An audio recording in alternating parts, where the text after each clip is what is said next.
ఏపీలో local war ఎప్పుడుంటుంది? పంచాయతీల దగ్గర నుంచి మున్సిపాలిటీల వరకు ఎన్నికల్ని ఎప్పుడు నిర్వహిస్తారా అని ప్రజలు ఆసక్తిగా ఎదురుచూస్తున్నారు. వారందరికీ అతి త్వరలోనే గుడ్ న్యూస్ చెప్పేలా ఎన్నికల సంఘం అడుగులు వేస్తోంది. ఇంతకీ ఎన్నికల నగారా ఎప్పుడు మోగబోతోంది?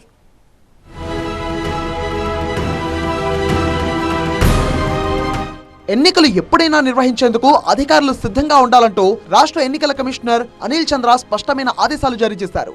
ఓటర్ల జాబితా తయారీ నుంచి పోలింగ్ కేంద్రాల ఏర్పాటు వరకు కసరత్తును ముమ్మరం చేయాలని అధికారులకు స్పష్టం చేశారు. పురపాలక పంచాయతీరాజ్ శాఖల ఉన్నతాధికారులతో విజయవాడలోని ఎస్ఈసి కార్యాలయంలో రాష్ట్ర ఎన్నికల కమిషనర్ అనిల్ చంద్ర కీలక సమావేశం నిర్వహించారు. గ్రామ పంచాయతీల్లో ఆగస్టు 17 నాటికి సవరించిన వార్డుల వారీగా ఫోటోతో కూడిన ఓటర్ల తుది జాబితాను ప్రచురించాలని ఆదేశించారు.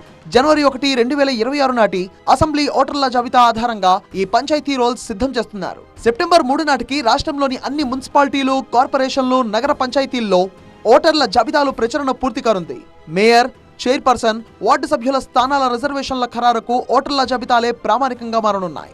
మరోవైపు 123 మున్సిపాలిటీల్లో పెండింగ్ లో ఉన్న కోర్టు కేసుల్లో ఇప్పటికే 4 పరిష్కారమయ్యాయి. మిగిలిన కేసులను కూడా త్వరితగతిన పూర్తి చేస్తామని అధికారులు తెలిపారు. పంచాయతీలతో పాటు మున్సిపాలిటీల్లో ఈవీఎంలు వాడాలా లేక బ్యాలెట్ బాక్సులు వినియోగించాలా అనే అంశంపై అధికారులు సమీక్షలో చర్చించారు. అలాగే బీసీ రిజర్వేషన్లపై డెడికేటెడ్ కమిషన్ నివేదిక ఇచ్చాక మరోసారి కీలక భేటీ జరగనుంది. త్వరలోనే రాజకీయ పార్టీల ప్రతినిధులతో కూడా ఎస్ఈసి సమావేశం కానుంది.